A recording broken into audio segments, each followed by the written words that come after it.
Look, I did not decide to become a professional interior designer because I wanted to crunch numbers all day, and that's not what I'm telling you either.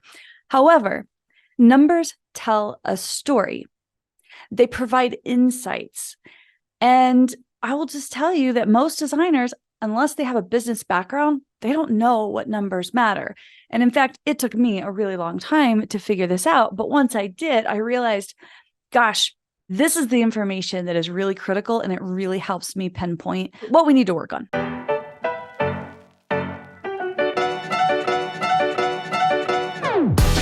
Welcome to the Designer's Oasis podcast. I'm your host, Kate Bendewald. If you're tired of one-size-fits-all advice to running your interior design business, you're in the right place. Join me each week as we dive into topics to help you run a thriving interior design business without the hustle. We'll talk about the business of design, but also mindset and mental health, because I know when you thrive, so will your life and business. It wasn't that long ago that I stepped away from my corporate interior design job to build my own design business so that I could realize my own creative dreams, have more time with the people I love, and serve my clients at the highest level while making more money than I ever could have working for someone else. It wasn't always easy, and I made my share of mistakes along the way. Fast forward to today, and I've learned a thing or two. Since then, I've built multiple six-figure interior design businesses on authentic word-of-mouth referrals with many repeat clients. And I want to share it all with you, the ambitious, inspired, and I get it, occasionally overwhelmed interior designer who shares this dream of transforming lives through the art of interior design. You can do this. Thank you for letting me spend part of this day with you. Let's get to it.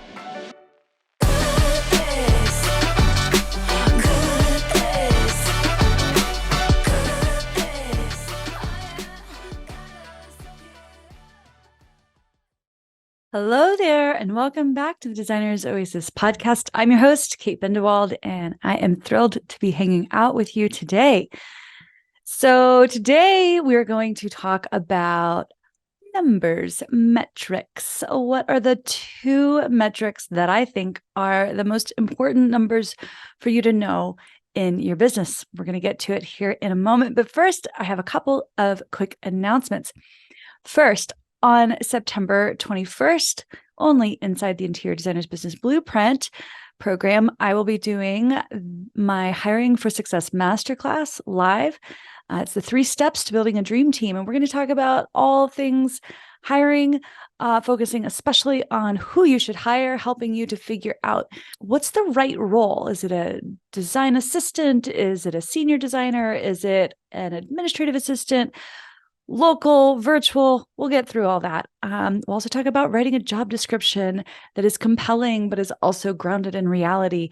And also, of course, how to onboard your new employee, or if they're an independent contractor, whatever your staff member ends up being, we're going to help you think through how to onboard them so that they have the information they need to be able to really hit the ground running and work independently and with trust, because well, that's the whole idea.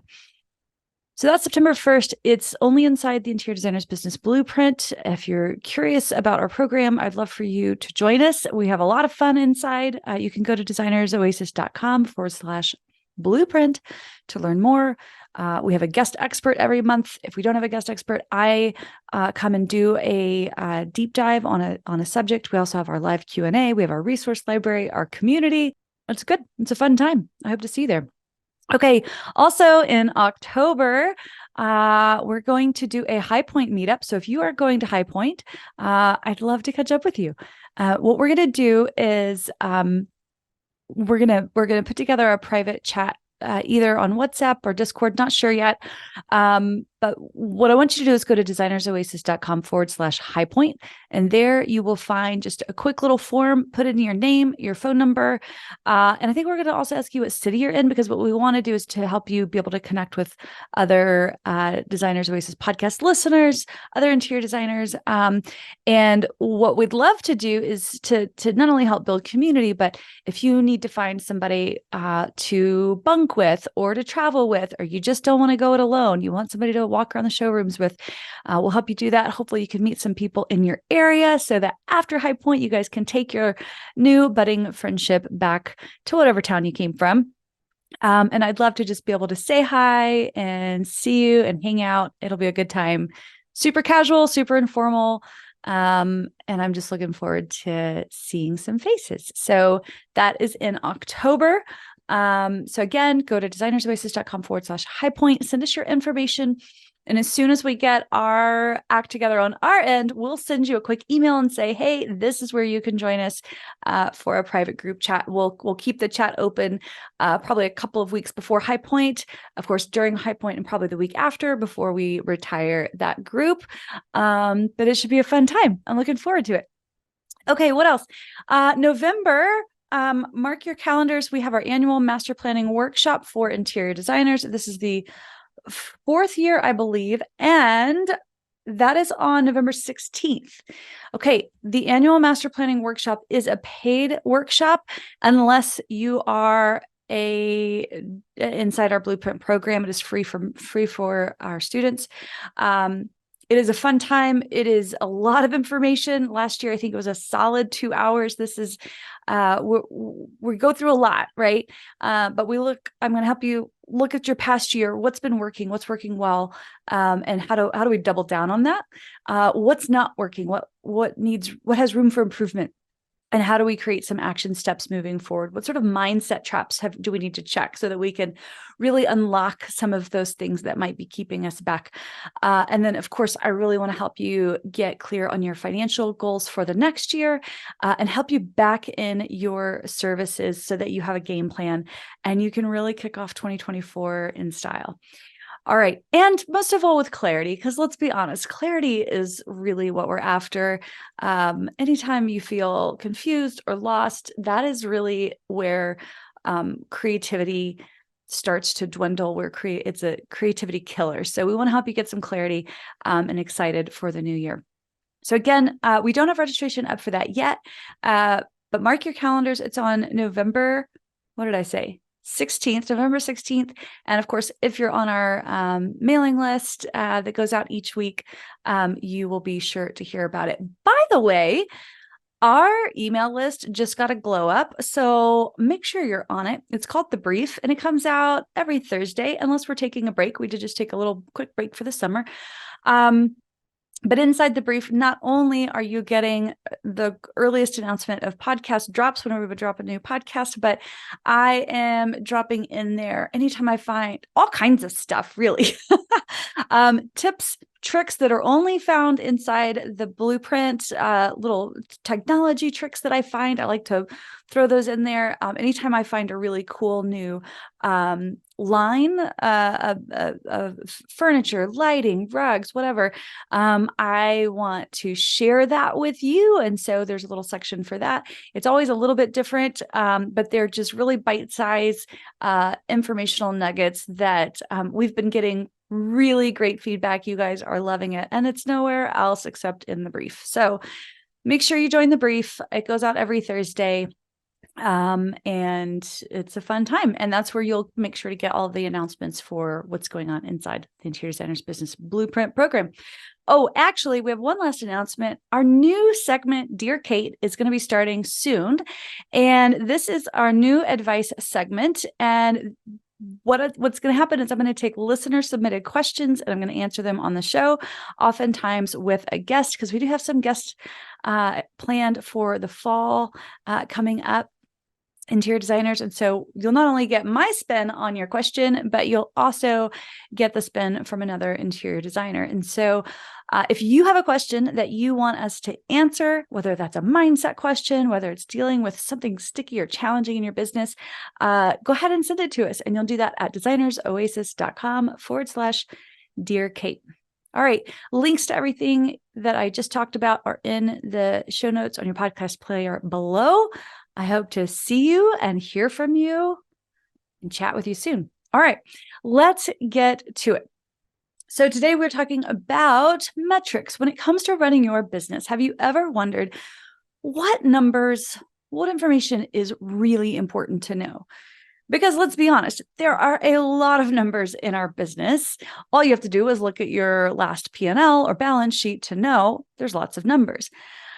Look, I did not decide to become a professional interior designer because I wanted to crunch numbers all day. And that's not what I'm telling you either. However, numbers tell a story. They provide insights. And I will just tell you that most designers, unless they have a business background, they don't know what numbers matter. And in fact, it took me a really long time to figure this out. But once I did, I realized, gosh, this is the information that is really critical, and it really helps me pinpoint what we need to work on. Okay, so we're going to talk about that today. So what I want you to know is not only to know what numbers matter, but how do you make sense of them? How do you put them all together? You may look at things like your P&L or your balance sheet, and it's only going to give you the big picture. And yes, you need to be looking at those things too. But if that's the only thing you're looking at, it's like looking at the cover of a book and maybe reading the y'all, I cannot talk today, synopsis on the front flap, but not actually reading the book and thinking you know what the story is about. Okay. So you may look at your social media followers and numbers, and that's somewhat helpful. Obviously, the more followers you have, maybe the more likely you are to have traffic to your website. I don't know. But that's really only the beginning. And that's only if those followers are actually engaged followers and your ideal client. You get the picture. It's not going to give you any insights into your actual customer behaviors or what's working inside your own business. So I wanted to just share with you the two metrics that I think are the absolute most important numbers you need to know in your business. Okay, so the first number is your conversion rate. This number tells you how well you're able to move someone to become your client. How good are you at moving somebody to become your client? It's that simple. And how cool would it be just to know that number, know that percentage? Like, it would be pretty helpful. And yet it's kind of not just one number. It's a combination of a few numbers. So let's talk about it. First, I want you to think about what a typical client journey looks like. I'm going to give you a pretty typical example. So first, let's say somebody lands on your website. How many of those people turn into somebody that books a discovery call with you? Okay, that's one conversion rate, right? Of those people who book discovery calls with you and you actually get on the phone with them, how many of them were quality leads, meaning these are projects and people that you really would be excited to work with? All right. Of those people, how many of them turn into in-person consultations? Of the people that you have consultations with, how many of them say, hey, I'd really love to work more with you. Can I get a proposal? So there's a request for proposal. And then finally, how many of those requested proposals are accepted?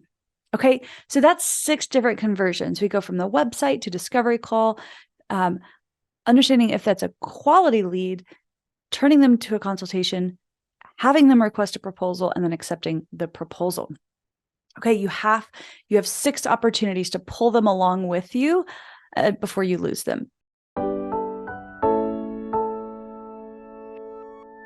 Hey, designer, I see you. You're working hard building your interior design business, and you're doing okay, but things could be better. Am I right? Maybe you're struggling to clarify what makes you different. You know, that onlyness factor that sets you apart from other designers in your area. Maybe you have leads, but you're squeamish when it comes to selling, and you can't seem to move them from a prospect to a happily paying client. Perhaps every project feels like you're reinventing the wheel because your design processes aren't dialed in. Maybe you're eager to take on the big projects, but you're not sure how to implement full service projects without a team, so you keep playing small.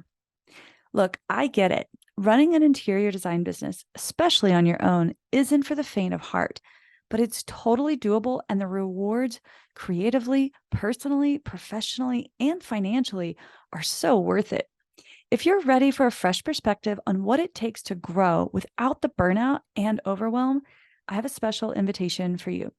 For a limited time, you can catch my new masterclass, the 6-part framework for a thriving interior design business, where I'm laying it all out for you, including the top 3 mistakes so many designers make and why they're stealing your time, your money, and your joy. The secret to getting the best free marketing in your design business. And of course, I'll share my signature framework to building a profitable design business without constantly hustling for new clients.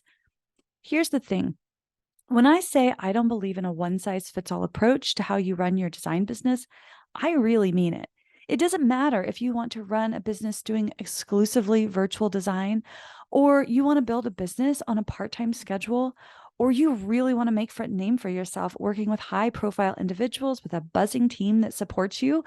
Whatever your end goal may look like, my framework can help you look at your business with a fresh set of eyes so you can get the clarity you need to know what to focus on right now.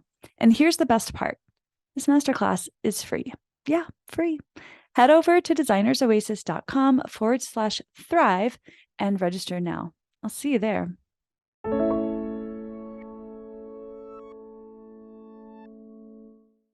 So, what can you learn when you start to track and monitor your conversion rates? It can really help you to isolate problem areas that you need to focus on or improve. Let me give you a few examples. Let's say your problem is that the phone's not ringing. Now, maybe you don't literally have a phone that rings, but somebody books a phone call with you. That's the 21st century version of the phone ringing. Let's say the phone's just not ringing. Nobody's calling. You're not getting leads. Well, this can help you isolate one of 2 challenges. One, either it means you have really low website traffic, and so that means you need to get out there and start talking about your business. Or if your traffic is really good, then you want to look at the quality of your website, call to action, your design, and your web copy. It means maybe it's not compelling enough and that needs an overhaul. So that is one example of how, well, if you can isolate that you're just not getting discovery calls, you can isolate it to one of 2 issues and then look into it more from there and fix that and then keep going and see what else can happen. So then let's say the phone starts ringing. Okay, you did those things and the phone starts ringing and you're getting leads. But the leads aren't quality. They're just not the kind of projects or people that light you up that you want to be working with. And when I say people, I don't mean male, female, that kind of thing. I just mean the kind of people that value the kind of services that you provide. I want to be real clear on that. So if quality of leads is a challenge, then that says to me, that's a web copy issue. What you're saying on your website is saying the wrong thing to the wrong people and making them think you've got something that can help them. And so then you know, oof, okay, I need to overhaul my web copy so that it's really doing a better job of attracting my ideal client and they see themselves here, they see themselves working with me. And then you can start to see a change in the kind of quality clients that you're getting, that it's a better fit, it's a better alignment. I'll give you one last example. Let's say all of that's working for you and you're getting all the way to the consultation with the client and you feel like it goes well, but they kind of end there. That's kind of where the end of the road stops more times than not. You've got what feels like quality leads, but then your consultation falls flat. That likely says your consultation itself needs to be improved. And I cannot underemphasize how important nailing your consultation is. There is an art and a science to it. I go into this inside one of my masterclasses inside the Interior Designers Business Blueprint program. I outline exactly how to structure them, what to say, what not to say, when to say it, and how to be flexible, all those things. But all that to say, there is an art and science to how you run a consultation so that you can really draw them in and they see you as the solution for what they're looking for. So just a couple of examples, but if you are tracking your conversion rates from each of those, at each of those points, now maybe your ideal onboarding journey looks a little different. That's okay. You can always adjust it and change it, but that's a pretty typical one. And so I wanted to give that as an example. But once you see like, oh, I'm getting traffic here, but then it's falling off there, then that says, okay, this is where I need to focus my time and my energy. And this is something that you want to look at on at least a weekly basis. Okay, so what's the other metric that is so important for you to know in your business? This is your average project profitability. And I'm going to call it APP for short because I don't want to have to repeat average project profitability 500 times because my mouth will fall apart. Okay, so average project profitability, that's the last time I'm going to say it, or APP, tells you on average how much money do you make on different project types. Let's get into it. So APP looks at both services and sale of products. If that's something you do in your business, you might choose to be a virtual designer where you're not selling product or just do design only. I have lots of designers that choose that path, and that's totally fine. But many, if not most of my designers that I work with are in full service. They offer full service with procurement. So we want to make sure that you're not only looking at how much money you're making off of your services, but your sales as well. And you can look at both. Okay. So first, services, time. APP takes into account how much time you anticipated spending on a project versus how much time you billed for. Okay, so how much time you anticipated spending on a project versus how much time you actually spent on it and how much time you billed for, because there is both of those are figured. So, for example, if you sent out a proposal and maybe it was flat fee, but that flat fee was based on an anticipated 100 hours, but then on the back end, you did the math because you tracked your time and you say, well, on these types of projects, we're typically spending 20 to 30% more on them than we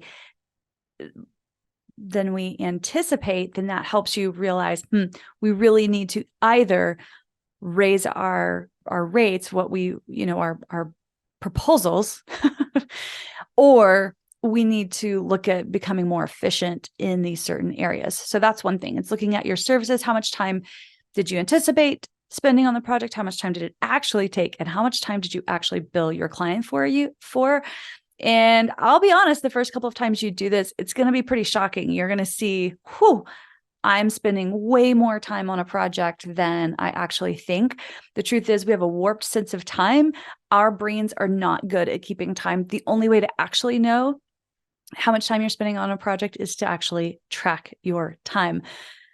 I've talked about this ad nauseum. I've got lots of podcast episodes. We'll link to a couple of them below, but I'm very, very adamant about that. And it's a hill I will die on. You have to track your time. So it's not only looking at your services and your time, but it's also looking at how much product you sold versus how much you spent on it. That's another factor in understanding your APP. And it also looks at your out-of-pocket expenses. Every project has out-of-pocket expenses, whether that's maybe you bought a gift for a client, a welcome gift. Maybe you made a mistake on something and you had to spend time, or your assistant had to spend time going back and fixing a mistake that you guys made. Obviously, you're not going to bill your client for that, but you need to be tracking that time so that it is accounted for. Okay. Other expenses, if you bought something for your client that just wasn't a part of anything that you might have paid for that your client didn't either reimburse you for or pay for directly. These things happen from time to time. Usually they're pretty nominal, but when, if they add up over time, you just want to be tracking them. So they're sort of this indirect expenses. So again, just to recap, it's taking not only your time, so how much time you anticipated spending versus how much time you actually spent and how much you billed your client for.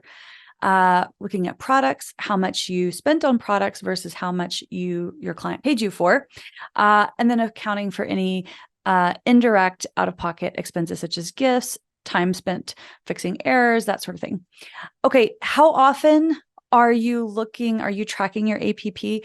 I tell designers that you need to, at every major milestone within a project, you need to be looking at how you're tracking on time. So as you're working through projects, keeping tabs on your time. So major milestones, and some examples of that would be after you deliver the concept design package, after you deliver the design presentation, and a couple of midway checkpoints through your implementation. If you're doing full service with procurement, that sort of thing, you'd want to check in on that as well. Again, I go fully in depth into the project process and timeline and that kind of thing inside our master classes, inside the Interior Designer's Business Blueprint. So if some of those words are feeling a little bit, they're industry standard terms, but if they're feeling vague to you or not familiar terms, come join us in the Interior Designer's Business Blueprint. I'll lay it all out for you. But thinking about what milestones are important and when to look at this, major milestones, a couple of times during implementation, at least once a month if it's an ongoing project. But then at the end of a project, you want to do a full-blown audit where you're looking at, okay, we're all done, all in. How much time did we spend on this project? How much time do we anticipate spending on it? And what's the difference? Okay. Think about how you might operate differently if you had this kind of intel in your business. Here are examples of some insights that you might gain if you knew your APP, if you knew your average project profitability. See, I lied, y'all, because earlier I said I wasn't going to say that whole thing again, but I just did. And so your APP, what kind of insights can you gain when you know your APP? First of all, you can know what kinds of projects are working for you. So maybe you're still toying with, do I want to do design only, or do I really want to go whole hog and do full service with procurement, right? Because you know it takes the most work, but it has the most payoff financially. You can start to explore how well are those existing projects paying off for you. So yeah, you've got to have a few projects under your belt here to be able to do this. That is a for sure thing, but you can aim to improve that every single time. Maybe you are taking kitchen and bath projects, but you're also taking another, maybe full service with procurement projects, and you want to kind of compare how does it shake out financially for you to do one or the other? And maybe you uncover, wow, I really do well with kitchen and bath projects. I want to focus on that. Or maybe it's the other way around for you. I'm not making any assumptions here about one type of service being better than the other. Only you can figure that out through doing some of this data mining that I'm talking about. Another example of insights you can gain when you have this information, you can start to understand what areas of work you are really good at versus what needs to improve. So for example, when you're tracking your time and you're looking at the kinds of tasks that you're doing throughout a project, you might start to uncover, wow, we're really good at drawings. Like we can crank out drawings like nobody's business. And that was us for a long time. But sourcing is where we really kind of fall off the wagon, where we find ourselves going down rabbit holes. We spend so much time on sourcing. But we're coming in under time when it comes to drawing. So you can start to see, okay, one of two things needs to happen. One, either we need to estimate for more time. We need to give ourselves more time to do sourcing because that's just what it takes. Or we need to say to ourselves, we have to find some ways to get more efficient at sourcing, whatever way that might be for you. So those are some insights that you can gain when you have your APP as a number you can look at. Bottom line is, folks, numbers tell stories. This doesn't mean you have to have your nose in the numbers all day long, every day. Your project profitability, that's couple of numbers during a project, and is assuming you're keeping track of these numbers during the project. At the end, you're doing an audit. You're looking at your conversion rates once a week. This is easy stuff.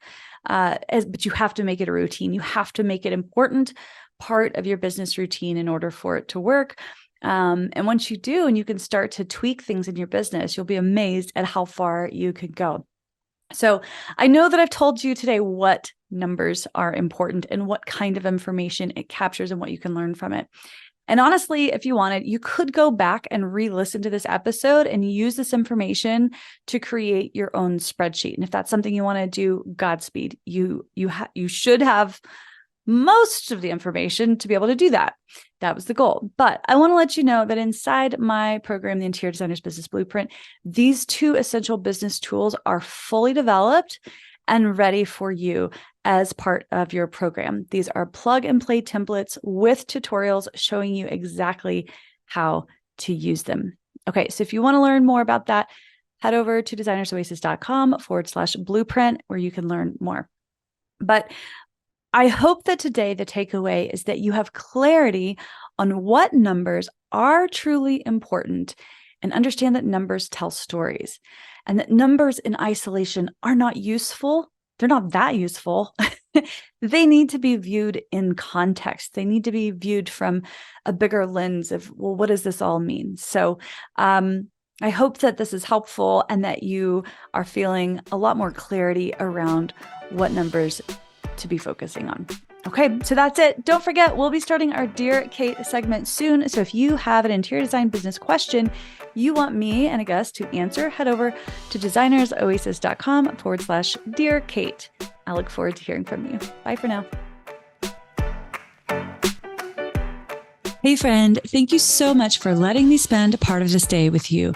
I'm so passionate about helping designers like you, and I believe in a rising tide, that when one of us does well, we all do better. So if you share this attitude of abundance with me, I want you to do just one little thing. Please share this episode with someone you think might love it. And if you're feeling extra generous today, go ahead and take just 30 seconds to open your podcast app and leave us a 5-star rating and review. It's free for you to do, and it helps me to be able to keep making more episodes and resources for you. However you choose to help, please know I appreciate you so very much. Thank you, my friend. Have a wonderful rest of your day. I'll see you soon.